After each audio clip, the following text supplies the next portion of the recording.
बिस्मिल्लाहिर्रहमानिर्रहीम। तो अभी हम अपने वेल्वुलर हार्ट डिज़ीज़ के पार्ट 2 वाली वीडियो को स्टार्ट करते हैं।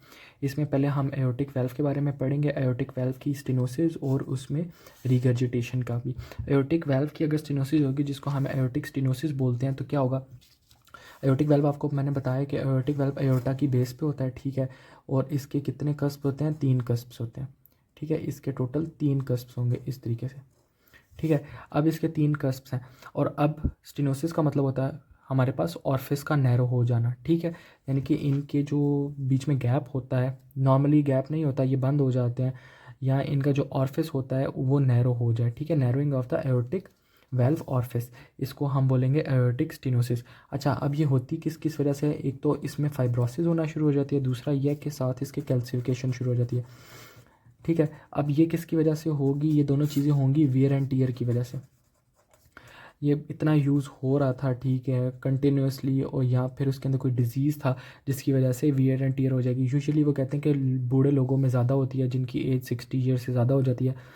ये या फिर ये होता है कि जितने ज़्यादा कम कस्प्स होंगे ना, उतने ज़्यादा कम चांसेस हैं कि वियर एंड टीयर हो। इसके कस्प ज़्यादा है तो इस वजह से इसके वियर एंड टीयर भी ज़्यादा होती है, ठीक है। अब वो कहने कि यूजुअली ये क्या होता है कि जो स्टेनोसिस है ना, ये हमारे पास कॉन्सिक्वेंस किसका है? क्रोनिक रोमेटिक वेल्व डिजीज़ जो हमने पढ़ा है ना, वेल्वुलर डिजीज़, उसकी ही मैनिफेस्टेशन है, उसी की एक कॉन्सिक्वेंस है, ठीक है।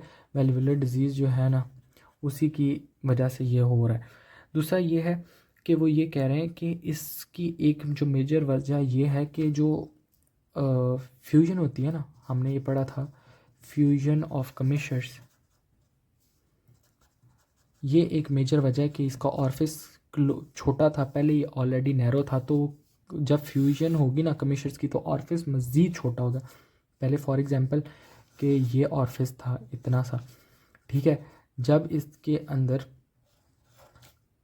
जो इसके कमिशर्स थे वो भी फ्यूज़ हो गए, तो ऑर्फिस और मज़ीद छोटा हो जाएगा। स्टेनोसिस ऑलरेडी हुई है तो ये ऑर्फिस बिल्कुल माइन्यूट सा हो जाएगा, बिल्कुल थोड़ा सा हो जाएगा, ठीक है। ये बात आपने याद रखनी है। दूसरी बात ये कह रहे हैं कि हमारे पास ना कार्डिक कंपनसेशन होना शुरू हो जाता है, जिसकी वजह से एसिम्प्टोमेटिक स्टेज रहता है। बट जब वो एसिम्प्टोमेटिक स्टेज ख़त्म होता है ना, तो हमारे पास क्रीसेंडो, डिक्रीसेंडो, मरमर सुनाई देता है, ठीक है। मरमर हम हर वेल्वुलर डिजीज़ में सुनाई देते हैं, इनमें थोड़े ज़्यादा प्रोमिनेंट होते हैं। और ये क्यों होता है? क्योंकि हमारे पास जो होता है ना सिस्टोलिक इंजेक्शन, उसमें एक फ्लिक आती है, ठीक है, और ये एसिम्प्टोमेटिक पीरियड के बाद आती है, ये आपने याद रखना है उससे। अच्छा, इसी अब इसकी कॉम्प्लिकेशन क्या है? अब इसकी कॉम्प्लिकेशंस इतनी ज़्यादा कॉम्प्लिकेशन नहीं है, बट इसकी कॉम्प्लिकेशन आपने याद रखनी है कि लेफ़्ट वेंट्रिकल की क्या होगी? हाइपरट्रॉफी हो जाएगी, ठीक है। साथ हमारे पास एंजाइना हो सकता है, सिनकपी हो सकती है, ठीक है, विद एक्सरसाइज रिलेटेड, ठीक है, क्योंकि ऑलरेडी खून जो है वो नहीं पहुंच रहा प्रॉपर जगह पे, स्टेनोसिस हो गया, ब्लॉकेज हो गया, नैरो हो गया, तो खून नहीं पहुंचेगा। या हमारे पास क्या कह रहे हैं कि माइक्रो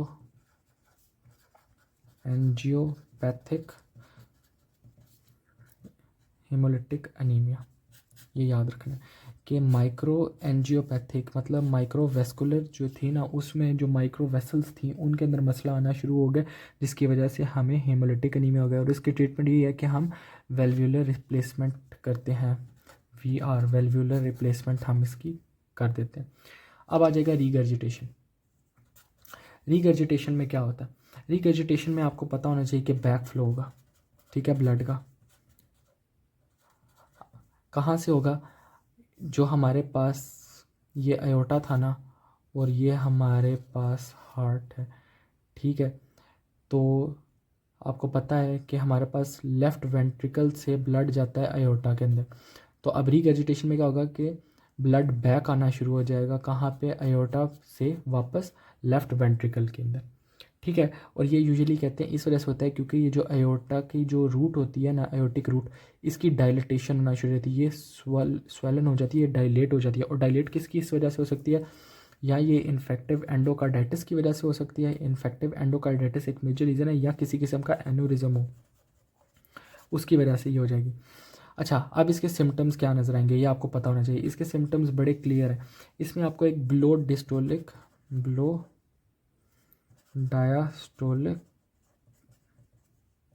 डायास्टोलिक मरमर सुनाई देगा। वो मरमर जो हमारे पास जब हार्ट बिल्कुल रिलैक्स हो जाएगा, वेंट्रिकल रिलैक्स हो जाएगा, उसके बाद एक मरमर आएगा। क्योंकि नॉर्मली तो ये होना चाहिए ना कि जब रिलैक्स होता है तो मतलब उसने खून यहाँ पे पंप कर दिया और उसके बाद रिलैक्स हो गया ताकि इसके अंदर आ जाए वापस ब्लड। बट जब रिलैक्स हो गया तो यहाँ से ब्लड वापस आना शुरू हो जाएगा, तो एक मरमर प्रोड्यूस होगा और वो हमें नज़र आएगा। और इसके अंदर आपने जो एक मेजर बात वो याद रखनी है, वो क्या है, हाइपर डायनामिक सर्कुलेशन होगी, कि बहुत ही ज़्यादा तेज़ सर्कुलेशन होना शुरू हो जाएगी ब्लड की, ठीक है। और हमारे पास जो पल्स प्रेशर है ना वो बहुत ज़्यादा बढ़ जाएगा। पल्स प्रेशर क्या होता है? Pulse pressure is actually difference between systolic and diastolic pressure, तो वो बहुत ज़्यादा बढ़ जाएगा। तो इस वजह से हमारे पास क्या होगा, वाटर हैमर पल्स होगी या हमारे पास क्विकी पल्स होगी, ठीक है। ये याद रखें, क्विंकी पल्स होगी। क्विंकी पल्स हमारे पास क्या होता है, पल्सेटिंग नील, ठीक है। नेल बेड जो होता है ना हमारा वो पल्सेट कर होता है, इसको क्विंकी पल्स बोलते हैं। और यहाँ हमारे पास वाटर हैमर पल्स होगी, ठीक है। वाटर हैमर लगेगा जैसे कोई बहुत ही ज़ोर ज़ोर से आपकी पल्स हो रही है, ठीक है। यहाँ हेड बॉबिंग भी होना शुरू हो जाएगी, ठीक है।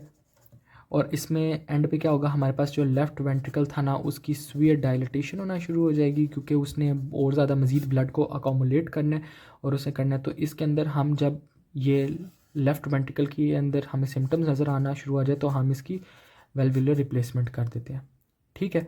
तो अभी हम अगले पे जाके पढ़ते हैं मिट्रल वाल्व के बारे में। तो मिट्रल वाल्व के बारे में हमने पढ़ना, प्रोलैप्स किस तरह होता है, मिट्रल प्रोलैप्स जिसको बोलते हैं, मिट्रल स्टेनोसिस क्या होता है और मिट्रल रिगर्जिटेशन क्या होता है। प्रोलैप्स में आपने ये याद रखना है कि हमारे पास जो मिट्रल वाल्व होता है ना, आपको ये पता होना चाहिए कि मिट्रल वाल्व होता कहाँ पे है। मिट्रल वाल्व हमारे पास लेफ़्ट एट्रिया और लेफ़्ट वेंट्रिकल के दरमियान होता है, ठीक है। और इसमें सिर्फ 2 कस्प्स होते हैं, ठीक है। जब ये वाला जो हमारे पास प्रोलैप्स है ये होगा कि जो नॉर्मली हमारे पास मिट्रल वाल्व इस तरीके से प्रेजेंट होता है ना, ये बैलून आउट करके बाहर की तरफ जाना शुरू हो जाएगा, मतलब ये हमारे पास लेफ़्ट एट्रिया के अंदर जाना शुरू हो जाएगा। तो इसको अभी हम इधर देखते हैं, इसमें क्या होगा, बैलूनिंग होगी। सबसे पहले आपने ये ballooning of the mitral valve into the left atria, ठीक है। लेफ़्ट एट्रिया में जाना शुरू हो जाएगा और ड्यूरिंग सिस्टली जाएगा, जब हमारे पास हार्ट कंट्रैक्ट करेगा यहाँ से, ठीक है। तो ये जो वेल्व है ये वापस की तरफ जाना शुरू हो जाएगा। तो ये बैलूनिंग होना शुरू हो जाएगी किसकी, मिट्रल वेल्व की इनटू लेफ़्ट एट्रिया, ठीक हो गया। लेफ़्ट एट्रिया में जाना शुरू हो जाएगा। अच्छा, अब इसकी कहते हैं कि ये यूजुअली किसकी वजह से होता है, ये क्योंकि ये फ्लॉपी हो जाता है ना, और फ्लॉपी होने की वजह से क्या होता है कि फ्लॉपी होने की वजह से ये हमारे पास अपनी रिजिडिटी खो देता है, और रिजिडिटी खोने की वजह से इसकी बैलूनिंग होना शुरू हो जाती है। अब फ्लॉपी होने की वजह उन्होंने जो बताई है वो ये कि ये है कि हमारे पास इसके अंदर ना मिक्सॉइड डीजेनरेशन होना शुरू हो जाते हैं। मिक्सॉइड डीजेनरेशन की 2 डिजीज़ में होती है, ठीक है। एक मार्फन्स डिजीज़ में होती है, मार्फन्स डिजीज़ या मार्फन सिंड्रोम जो आपने पढ़ा होगा नॉर्मली, या हमारे पास एल्हर्स डैनलॉज सिंड्रोम में होगी, ठीक है। ये 2 सिंड्रोम है जिनमें हमारे पास प्रोलैप्स ज़्यादा कॉमन होता है। अच्छा, अब इसमें क्या होगा, मिड सिस्टोलिक फ्लिक आएगी। मिड सिस्टोलिक फ्लिक जब हार्ट कंट्रैक्ट करेगा ना उसके दरमियान में एक हमारे पास फ्लिक नज़र आएगी, ठीक है। फ्लिक होगी, एक टिक की आवाज़ आएगी, ठीक है। और उसके साथ हमारे पास एक रीगर्जिटेशन मरमर आएगा, रीगर्जिटेशन मरमर आ जाएगा। तो ये याद रखना है। और इसकी ट्रीटमेंट यही है कि हम इसका एंड पे वेल्व रिप्लेस कर देते हैं। तो इसमें आपने सिर्फ इतनी सी बात याद रखनी है।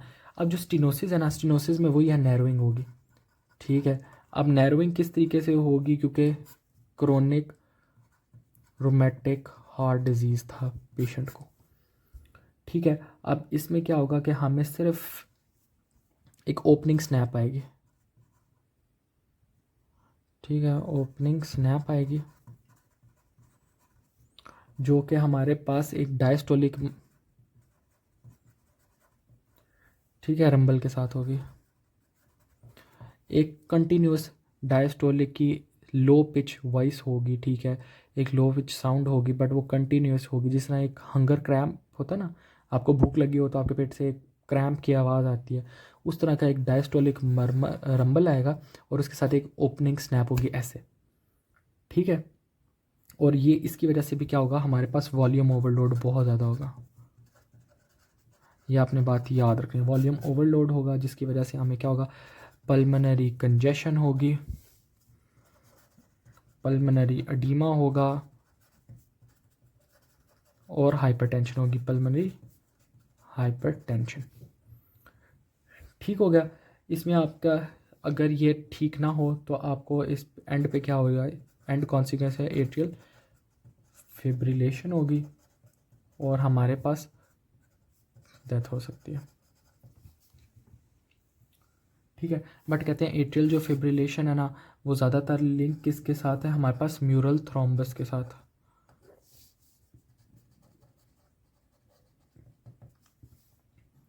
ठीक होगा, ये अब आपको इसके बारे में पता चाहिए। अब आ गया रीगर्जिटेशन। रीगर्जिटेशन वही होगा, रिफ्लक्स ऑफ द ब्लड, ठीक है, फ्रॉम द लेफ्ट वेंट्रिकल। अब क्योंकि ये लेफ्ट वेंट्रिकल से ब्लड किधर जाएगा, लेफ्ट एट्रिया के अंदर, ठीक है। इसमें आपको ये होगा कि हमारे पास इसकी जो कॉन्सिक्वेंस होगा ना, वो यूजुअली क्या होगा, मेट्रियल प्रोलैप्स होगा। प्रोलैप्स जब होगा तो ये ऑब्वियसली ऊपर की तरफ गया होगा, ठीक है, इसकी बैलूनिंग हुई होगी तो यहाँ से सारा ब्लड वापस उधर जाना होगा, रीगर्जिटेशन। मैंने आपको इधर भी बताया कि इसमें भी रीगर्जिटेशन होती है, क्योंकि रीगर्जिटेशन मरमर हमें सुनाई देता है इसमें सिस्टोलिक फ्लिक के साथ, मिड सिस्टोलिक फ्लिक के साथ, ठीक है, मिड सिस्टोलिक फ्लिक के साथ इसमें भी रीगर्जिटेशन मरमर आता है। तो इसकी एक मैनिफेस्टेशन क्या होगी, मिट्रल प्रोलैप्स, ठीक है, मिट्रल प्रोलैप्स हो गई। दूसरा इसके साथ ये कहते हैं कि ये यूजुअली मिट्रल प्रोलैप्स किसकी वजह से होता है, जब हमारे पास आईवी डायलेशन होती है ना, LV dilation, sorry LV, left ventricle की डायलेशन होगी ना, ठीक है, लेफ्ट वेंट्रिकल की डायलेशन होगी, या हमारे पास इन्फेक्टिव एंडोकार्डाइटिस हो गया, या इन्फेक्टिव एंडोकार्डाइटिस के अलावा कहते हैं कि अगर हमारे पास पेपिलरी मसल्स के रप्चर हो गया ना, पेपिलरी जो मसल्स होते हैं उनका रप्चर हो गया तो भी हमारे पास ये हो सकता है रिगर्जिटेशन। कौन सा, मिट्रल रिगर्जिटेशन। अच्छा, अब इसमें क्या होगा, हमारे पास एक ब्लोइंग मरमर आएगा, ब्लोइंग मरमर आएगा, ठीक है। डायनेमिक रेजिस्टेंस इंक्रीज होगी तो हमारे पास, और डिक्रीज हो जाएगी वेंट्रिकुलर एम्पटिंग, तो ये होगा कि मरमर जो है ना वो हमें लाउडर सुनाई देना शुरू हो जाएगा। और ये कहते हैं कि इसमें भी ये होता है कि हमारे पास ओवरलोड ज़्यादा हो जाता है, वॉल्यूम ओवरलोड बहुत ज़्यादा हो जाता है, ठीक है। वॉल्यूम ओवरलोड ज़्यादा होने की वजह से ये होगा कि लेफ़्ट साइड जो है ना उसकी क्या होगी, हार्ट फेलियर हो जाएगा।